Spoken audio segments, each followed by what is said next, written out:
At Dad's will reading, he laughed and said, "You get nothing." The lawyer turned the page, and he froze. The air in the Beacon Hill conference room was thick with the scent of old mahogany and new money, a smell I'd learned to associate with my family's particular brand of cruelty. My name is Eleanor Thorne, and I was sitting across a vast cherrywood table from my brother Julian. He was wearing an Italian suit that probably cost more than my year's salary, and he was smiling. Not a warm, comforting smile, but the kind of shark-like smirk he always wore when he knew he'd won a chess game before the opponent even made their first move. The meeting was the official reading of my father, Robert Thorne's last will and testament. Robert Thorne, the man who had built a small empire of Boston-based venture capital and spent the last 5 years of his life letting me be his full-time nurse, his scheduler, his punching bag, while Julian flew around the globe, managing the portfolio, which mostly meant collecting checks and accolades. Dad had passed away 6 weeks prior in the very home I had put my life on hold to maintain. I'd given up my architectural firm partnership, my entire life in New York, to return to the cold, historic house on Louisburg Square. I traded skyscrapers for sick calls, blueprints for blood pressure cuffs. I did it because, deep down, a tiny foolish part of me thought that devotion, that duty, counted for something. It always had in the Thorne family stories: honor, legacy, duty. What a joke. The lawyer, a stiff gray man named Mr. Finch from a firm so old it probably drafted documents for Paul Revere, cleared his throat and began reading. The first few pages were standard boilerplate: funeral arrangements thanks to the staff, a few small bequests to charities. Then he reached the distribution of assets. Julian leaned back, crossing his ankle over his knee, his smirk widening.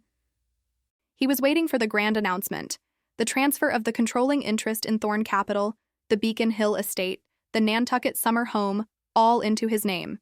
And it started exactly as we all expected. To my son, Julian Robert Thorne, in recognition of his tireless efforts in managing and growing the family's wealth, I bequeath the entirety of the controlling interest in Thorne Capital, LLC, all corporate assets, and the Louisburg Square residence, which will serve as the foundation for the continued Thorne family legacy. Julian let out a low, victorious chuckle. The sound was designed to be audible. It was designed for me. Mr. Finch paused, his eyes flicking up to me for a split second. A flicker of something... pity? Disgust? I couldn't tell. Julian then turned his head, looking me dead in the eye, and whispered, loud enough for the echoey room to catch it. "You get nothing, Elle. Enjoy your Greyhound ticket back to New York." He was laughing, a cruel, triumphant sound that made my chest constrict.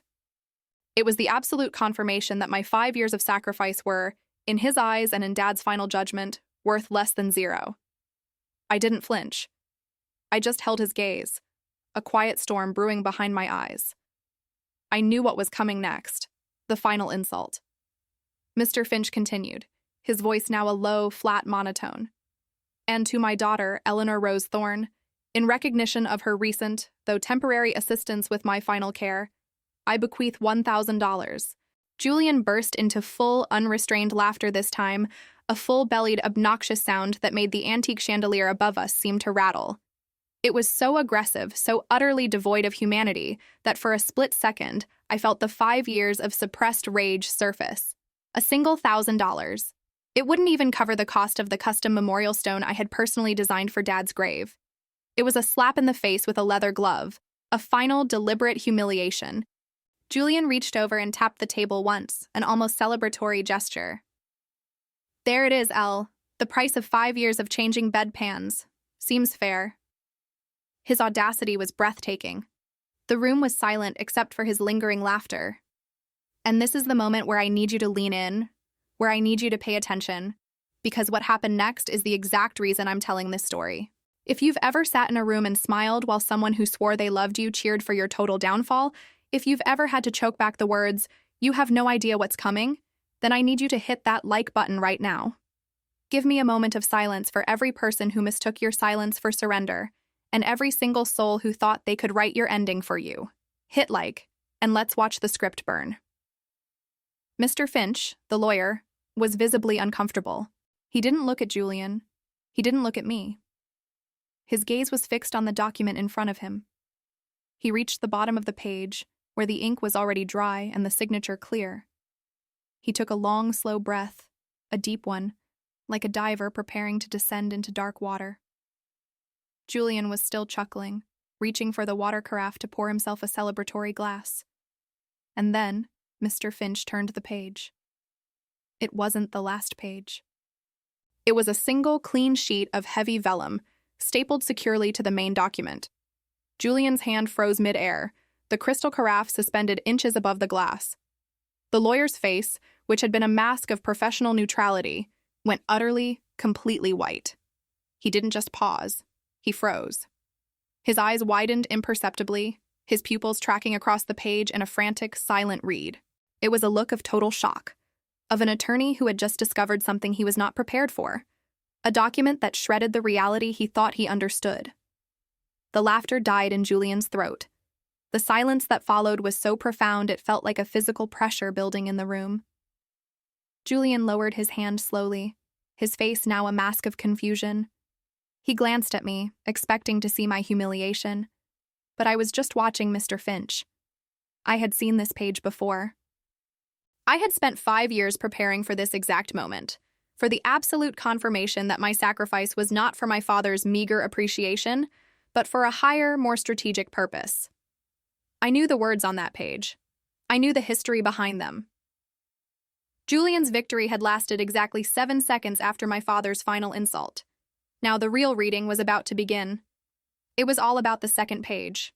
The second page was titled, in stark-centered legal bold, Codicil to the Last Will and Testament of Isabella Marie Thorne. My mother. She had been dead for 15 years. Julian's expression shifted instantly from confusion to a cold, focused fury. His face, usually so smooth and well-rehearsed, twisted into a venomous scowl. What in God's name is that, Finch? That's not part of Dad's estate. My father controlled all her assets after her passing. He liquidated her trusts a decade ago to expand Thorne Capital. Get it off the table. His voice was low, aggressive, and entirely too loud for the room. The aggressive pillar of our viral formula was now fully engaged, Julian providing the drama. I remained silent, allowing the lawyer to manage the storm. Mr. Finch, regaining a small measure of professional composure, straightened his shoulders. He was caught between his firm's long-standing relationship with the Thorne name and the irrefutable truth of the document he was holding. Mr. Thorne, he said, his voice strained but firm, this codicil was filed securely in a registered safety deposit box under your mother's name at the State Street Trust Bank, with specific instructions not to be opened until after both her and your father's deaths. It is a legally executed, notarized, and witnessed document that directly addresses the distribution of her remaining unliquidated assets and the conditions tied to them. It is absolutely germane to the reading. He gently tapped the paper. This was the moment I had been working towards, the meticulous reversal of Julian's years of entitlement and my father's final act of betrayal. My mother had been a brilliant, quiet mathematician, an architectural historian whose work focused on the historic preservation of Boston's oldest structures. She was the one who saw the coldness in Julian, the one who saw the quiet determination in me, the one who saw my father's manipulation long before I ever could. She knew even then that the only way to protect the family's true legacy, the non-financial, moral one, was to structure a safeguard that even my father's iron will and team of lawyers couldn't break. Julian was sputtering now, his flawless facade cracking under the pressure. Unliquidated assets? There are none. Dad sold the Nantucket place, he rolled the old North End holdings into the corporate fund, and the trust accounts were drained into the new tech fund. This is a joke, Eleanor. What is this? Some pathetic attempt at a posthumous guilt trip? He slammed his palm on the table, making the antique silver water pitcher jump. You knew about this. This is your petty revenge, isn't it? I met his gaze, my voice a soft, steady contrast to his escalating fury. I helped Dad move his papers after he had his last major surgery, Julian. You were in Tokyo closing a deal on something you still haven't bothered to explain. I found a key hidden inside a copy of the History of Boston Architecture. I did what any dutiful child would do. I followed the breadcrumbs my mother left behind. I simply waited for the correct legal moment to introduce the evidence. You see, while you were focused on the money, Mother was focused on the legacy. Julian laughed again, but this time it was hollow, desperate. A key?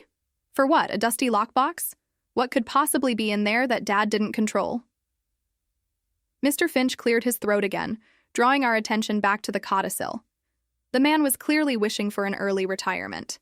He started reading the most crucial section, his voice trembling slightly.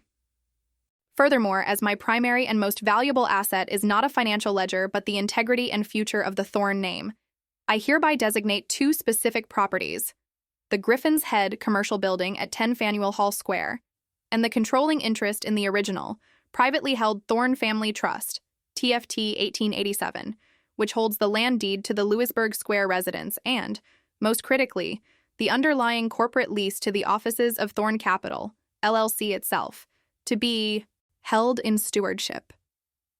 The room went silent again, but this silence was different. It wasn't the silence of humiliation. It was the silence of catastrophic realization. Julian Thorn had spent his life thinking he owned the world, but the lawyer had just revealed that the ground his empire was built on, literally and financially, was controlled by a separate, older, and now active legal entity. The Griffin's Head was the most valuable historical commercial property the family owned, a 5-story brick building in the heart of the financial district. And the TFT 1887? That was the foundation of the family's wealth, the original land grant. It was the bedrock. Mr. Finch read the designation aloud. The sole and irrevocable steward of the aforementioned properties and the controlling fiduciary of the TFT 1887 is hereby appointed, Eleanor Rose Thorn. Julian half stood, knocking his chair back with a screech. This is impossible! Dad would never allow this. He sold that land. He had all the rights. I shook my head, my gaze unwavering. No, Julian. He had the use of the land. The land deed itself, the original grant, has never left the TFT 1887. The lease that allows Thorn Capital to occupy its main offices? That's part of the TFT 1887 assets. Dad forgot that when he tried to erase Mother. He controlled the capital, but Mother, the historian, controlled the foundations. The irony is delicious, isn't it? The same property she begged him not to develop is now the lever that controls everything. Mr. Finch reached for a second folder, a plain manila envelope this time. The man was starting to sweat under the old ornate lights. The power dynamic in the room had just flipped with the turning of a single page, and Julian, the heir apparent, the entitled Prince of Boston, was now standing on quicksand, watching his kingdom tilt. He looked at me, not with fury anymore, but with a terrifying mix of disbelief and dawning fear. He understood in that moment that the $1,000 was the joke, but he was the punchline. The second folder contained the current lease agreements and the original corporate charter for Thorn Capital. Mr. Finch, avoiding eye contact with Julian, slid the documents across the table until they stopped directly in front of me. I didn't need to touch them. I knew what they said. The original charter of Thorn Capital stipulated that the lease for the main corporate offices, the building on Congress Street, must be held by the Thorn Family Trust, TFT 1887, and renewed annually. A simple administrative detail, an old man's nostalgic desire to keep the offices on family land that Dad and Julian had overlooked in their rush to modernize and monetize everything. But since the TFT 1887 was now wholly under my control, I had the power to simply not renew the lease. Julian's high-tech, globe-trotting venture capital firm would be evicted from its historic, prestigious Boston headquarters. And that, in the world of high finance, was not just an inconvenience. It was a public declaration of instability, a scandal that would send investors scattering faster than a flock of pigeons in the common. Finch, tell her to stop this nonsense. I'll pay her off. Name a number, Eleanor. 10 million? 20? This is insane. Julian was pleading now, the arrogance replaced by a frantic, desperate sweat. The mask had completely shattered, and the entitled, spoiled child underneath was throwing a tantrum. My father would never have signed anything that left me exposed like this. I finally spoke, my voice low and steady, a deliberate counterpoint to his hysteria. Dad didn't sign it, Julian. Mom did, 15 years ago, and it was filed with a specific clause, irrevocable upon the death of Robert Thorn. It was a safety net designed to protect the integrity of the family name, something he was rapidly eroding by financing unethical acquisitions. I paused, letting the implication sink in. And you're right. Dad wouldn't have allowed it. That's why he never knew. When Mother passed, Dad's lawyers focused on her personal accounts, which he did liquidate, as you said, but Mother was meticulous. She moved the TFT 1887 assets, the land deeds, the Griffin's Head building, into a separate, protected corporate structure before she passed, tying it with this codicil. A legal Gordian knot designed to be undone only by her chosen successor. The lawyer's freeze was the moment he realized the full, catastrophic power shift, the full depth of the late Isabella Thorne's legal genius. I then picked up the corporate lease agreement, my fingers tracing the bold letters of Julian's signature on the last renewal. Now, Julian, let's talk about that single controlling share. This was the core of the polemic element. It wasn't just about property. It was about the ethical soul of the business, a critique of the modern financial world wrapped up in a family drama. The TFT 1887, I explained, also held the single, non-transferable Class Z share in Thorne Capital, a share with no financial value, but with the sole power to veto any capital allocation decision deemed detrimental to the ethical legacy of the Thorne name. It was a historical relic, a vestige of the company's founding principles, ignored as a dusty formality, until today. The single share now belonged to me. Julian stared at me, his eyes wide with genuine terror. He realized that I wasn't interested in his money. I was interested in his power. I could shut down his most lucrative and most morally questionable deals. I could legally force him to operate with a conscience. Eleanor, that share is meaningless. It's a formality. You can't— I can, I interrupted, my voice sharp. It's in the charter. You forgot to clean up the paperwork, Julian. You and Dad were so busy focusing on the millions, you missed the one document that controlled the integrity of the whole operation. It's what I call the architect's revenge, Julian. You focused on the flashy facade. I focused on the forgotten foundation. You wanted to know what I was doing for 5 years while you were gone? I was studying the fine print, the historic property law, the original corporate statutes. I was learning how to dismantle your empire, legally and quietly, from the inside out. The silence returned, heavy and final. Julian dropped back into his chair, the sound of the expensive leather sighing under his weight. He was a defeated man, staring across the table at the sister he had just mocked and humiliated, now holding the keys to his entire financial life. The vengeance was sweet, yes, but it wasn't the endgame. It was merely the necessary reset button. The lawyer, Mr. Finch, finally spoke, his voice much more steady, now that the chaos had subsided and the legal ground was firm beneath his feet. Ms. Thorne, Mr. Thorne, now that the matter of the TFT 1887 control has been established, I believe we should move on to the final part of Mrs. Thorne's codicil, the conditions. Mr. Finch placed a fresh sheet of paper in the center of the table. It wasn't a document of monetary distribution, it was a blueprint for change. This was where the full ingenuity of my mother's mind and the true reason I was telling this story came into focus. The initial act of cutting Julian out of the foundation was the shock, the aggression. This, the conditions, was the deep, unsettling curiosity. What kind of control did my mother exert from the grave? The conditions, Mr. Finch read, are designed to ensure the continuous ethical stewardship of the Thorne Family Trust and the preservation of the family name. The full irrevocable control of the TFT 1887 and the aforementioned Class Z share shall remain with Eleanor Rose Thorne. However, Julian Robert Thorne may petition the steward for a transfer of shared control only upon the fulfillment of 3 morally contingent stipulations, to be confirmed by the steward and 1 non-family witness of her choosing.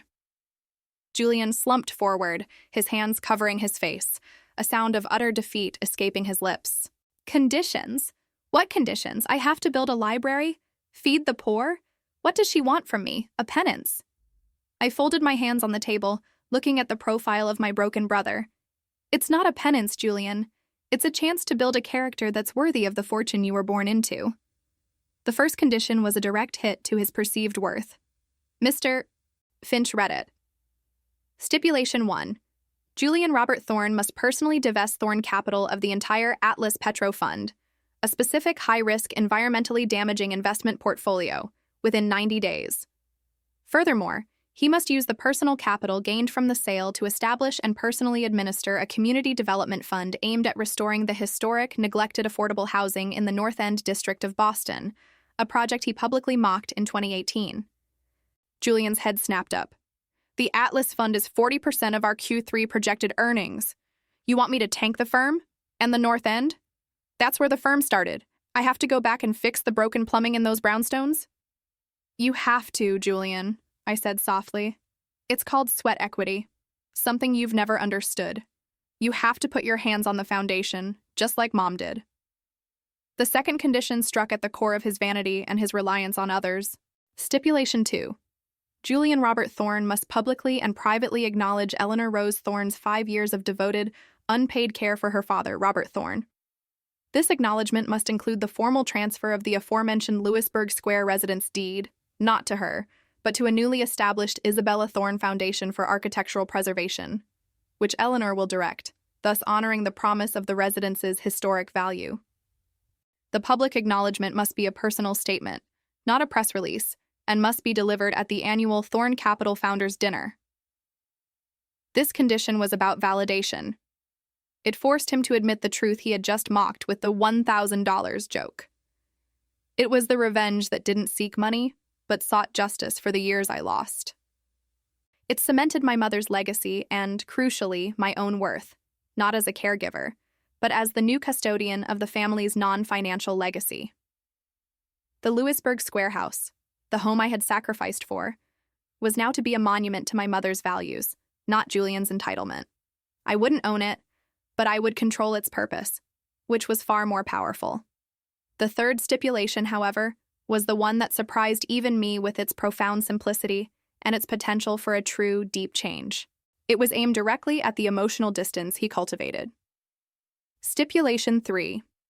Julian Robert Thorne must, within 6 months, establish a genuine, non-transactional working relationship with his sister, Eleanor Rose Thorne, allowing her to serve as the executive architectural consultant for the newly formed North End Community Fund. The goal of this stipulation is the successful joint completion of the first 3 housing units, proving that the siblings can share effort and respect for a common, honorable goal. It wasn't about money. It wasn't purely about revenge. It was a mandatory partnership, a forced collaboration on an ethical project. It was my mother's way of using her final legal act not as a weapon of destruction, but as a tool for forced growth. Julian Thorne had just been given an ultimatum: change your life or lose your empire. He had to learn how to work with the sister he scorned for a cause he detested, using the money he was forced to divest. The entire structure of his life had collapsed. He realized he was not only broke in terms of controlling power, but he also had a job now. A real, messy, hands-on, non-glamorous job with his sister as his supervisor. The silence now was the sound of a man's future being rewritten, a future I now controlled. The next few weeks were a blur of legal maneuvering, Julian's frantic attempts to find a loophole, and my absolute, unyielding calm. He threw his best lawyers at Mr. Finch and me, the most expensive guns in Boston, but Mother's codicil was a fortress. It was drafted with the precision of a master architect, airtight, signed, sealed, and delivered. The initial aggressive phase of his counterattack quickly turned into despair. I received daily, rage-filled voicemails that I simply deleted. He couldn't understand that his fury was just fuel for my quiet resolve. My plan, based on the blueprint Mother had left, was already in motion. The first step was the divestiture of the Atlas Petro Fund. It was brutal. Julian had to sell fast, taking a 25% hit on the valuation. The market saw the panic, the forced sale, and it started whispering. The stability of Thorne Capital, which he had so arrogantly claimed to have built, began to crumble not because of a bad investment, but because of a moral failure publicly exposed. Investors, especially the younger, socially conscious ones, pulled out in droves. His private life wasn't spared either. His fiancée, who was entirely dependent on the Julian Thorne brand of wealth, quietly called off their engagement the day after the Atlas Fund was fully divested. She realized that the foundation of his fortune was now tied to grubby work in the North End, not glistening glass towers. This was the moment of complete collapse for him, the necessary clearing of the slate before any true change could begin. The Lewisburg Square house was the next piece. Julian, humiliated, was forced to attend a small private ceremony where he signed the deed over to the Isabella Thorne Foundation. His public acknowledgement, the one required for the founder's dinner, was still weeks away, but this private concession was the beginning of his true reckoning. He stood stiffly as I signed the documents, establishing the foundation with the assistance of a prominent preservationist I had met during my architecture days. He looked at the house, the physical representation of the wealth he believed was his birthright, and he finally understood that my mother had used it as a tool to elevate my purpose over his greed. I didn't want the house. I wanted its power to do good. And he was forced to help me realize that vision. It was the ultimate, non-monetary act of vengeance. The climax of the entire plan, however, was the establishment of the North End Community Fund, the required project he had to personally administer. I met him for the first time since the will reading at a small, cluttered office in the North End, a space I had leased with the divested funds. He arrived an hour late, still wearing a suit that was too expensive for the location, a man utterly out of his element. He looked tired, his arrogance replaced by a hollow-eyed exhaustion. "I don't know how to do this, Eleanor," he admitted, his voice barely a whisper, the first genuine, unvarnished statement I'd heard from him in decades. "I manage billion-dollar funds. I don't know the first thing about lead paint abatement or securing permits from the city zoning board for historic renovation." "Then you'll learn," I told him, sliding a stack of architectural drawings across the desk. They were the plans for the first 3 housing units, meticulously drafted by me. "The first 3 units are my design. You're the fund administrator. You secure the construction loans, you manage the budget, and you hire the contractors. You report to me weekly. Failure to make sufficient progress on the first unit by the 6-month mark, the deadline for the 3rd stipulation, means you forfeit all right to petition for shared control of the TFT 1887. You remain an employee of a collapsing firm, and I become the permanent, sole ethical gatekeeper." I had stripped him of everything: his power, his status, his fiancé, and his money's prestige. I had forced him into a role where he was dependent on my expertise to save what little he had left. The look in his eyes was one of pure, unadulterated shock, a slow-motion realization that the sister he thought he could dismiss with a mere $1,000 was now the absolute boss of his future. The true power of Mother's codicil wasn't in the money it withheld, but in the radical, life-altering job it imposed. The first 3 months of working together were a grinding, agonizing process of mutual friction. Julian was resistant, naturally. He treated the North End Community Fund office like a temporary exile, barking orders at contractors, trying to impose his venture capital culture onto a community-focused construction project. He saw the neighborhood residents as clients to be managed, not as partners in a historic preservation effort. The tension in our small office was palpable, a live wire of suppressed rage and resentment. He tried to undermine me at every turn, suggesting cost-cutting measures that would violate the historic integrity of the brownstones, or trying to divert funds to more glamorous projects. But the Class C share was my silent weapon. Every time he strayed too far from the ethical path, I would simply remind him, without raising my voice, that the single veto share was still firmly in my control. "Julian," I'd say, pointing to a line item on the budget, "that's not a prudent use of the North End Fund. Find a local, ethical supplier. Remember, you're trying to impress the steward, not the shareholders." It was a constant, low-level war, but I was winning, not by beating him, but by forcing him to adhere to a higher standard. The biggest turning point came during the renovation of the 2nd unit, a tiny, historic 2-bedroom apartment that had been vacant for years. Julian had hired a national corporate contractor to save money. I vetoed the decision, insisting on a small, local, family-run crew that specialized in historic plasterwork. Julian exploded, screaming that I was bankrupting the project with my sentimental nonsense. The fight was brutal, ending with him slamming the door and walking out, threatening to quit. The next day, he didn't show up. I continued working, securing the local crew, and spending the afternoon on the site. I was there late, covered in plaster dust, reviewing the wiring, when the foreman, an old man named Sal, who had lived in the North End his entire life, stopped by. He pointed to a faint, barely visible carving on the wooden doorframe, covered by layers of paint. It was the initial IT and the date, 1958. "Your mother's initials, L," Sal said, wiping the dust away gently. She used to live in this building when she was a graduate student. She helped my mother save this place from being knocked down back in the day.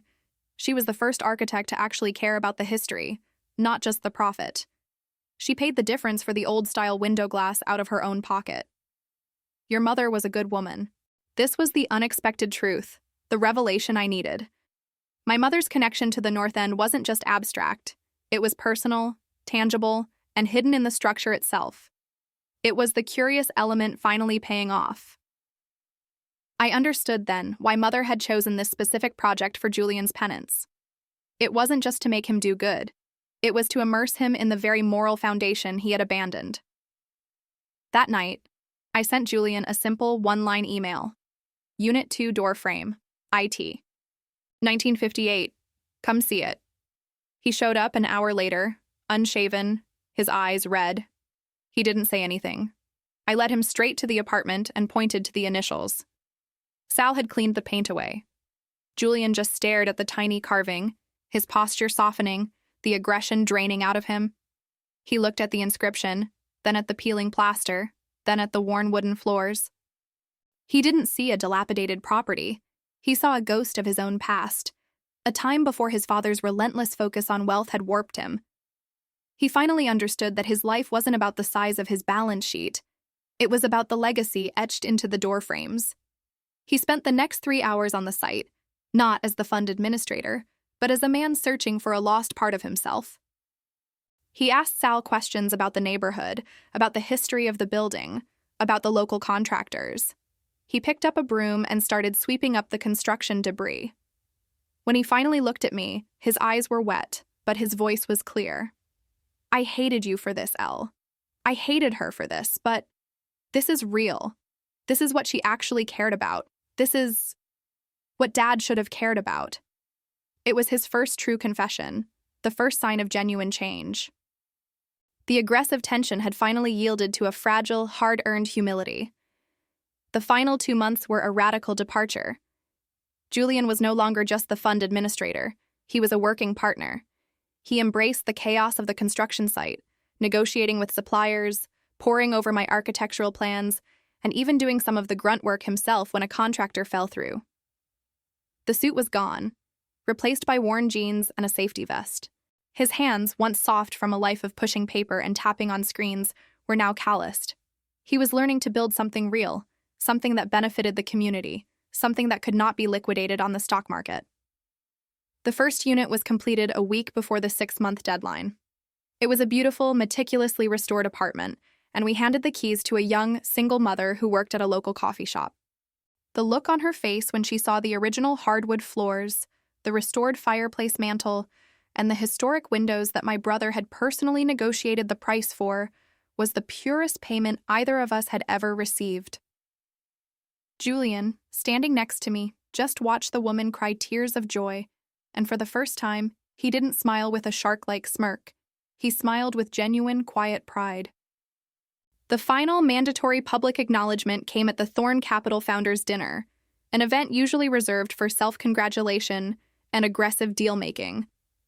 Julian, required to give the keynote, stood before the entire Boston financial elite, investors, competitors, and the media. I sat in the front row, ready to invoke the Class Z share veto if he wavered, but he didn't. He walked up to the podium, not with his usual swagger, but with a quiet, humble confidence. He put his pre-written speech aside and spoke from the heart.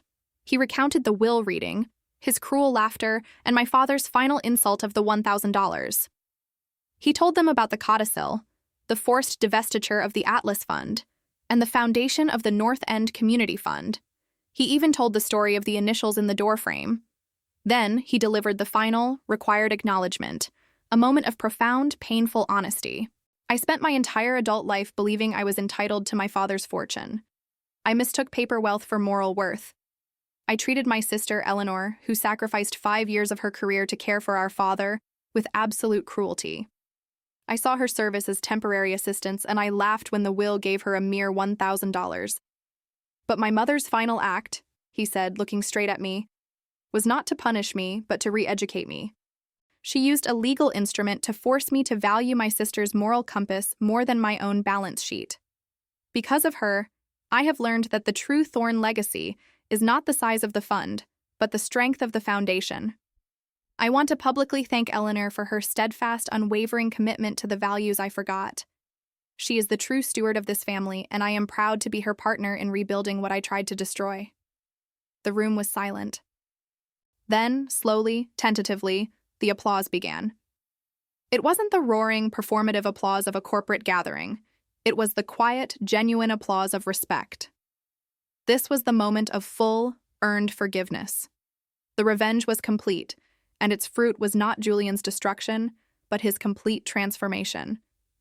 The final piece of my mother's masterpiece fell into place the morning after the founders' dinner. Julian came to the North End office carrying 2 steaming cups of coffee. He set one down in front of me. The 3rd unit is ready for drywall, L. The foundation looks great. I negotiated a better rate on the copper piping. Turns out I'm a pretty good fund administrator when I actually care about the investment. I smiled. The tension was gone, replaced by a weary, professional, and familial respect.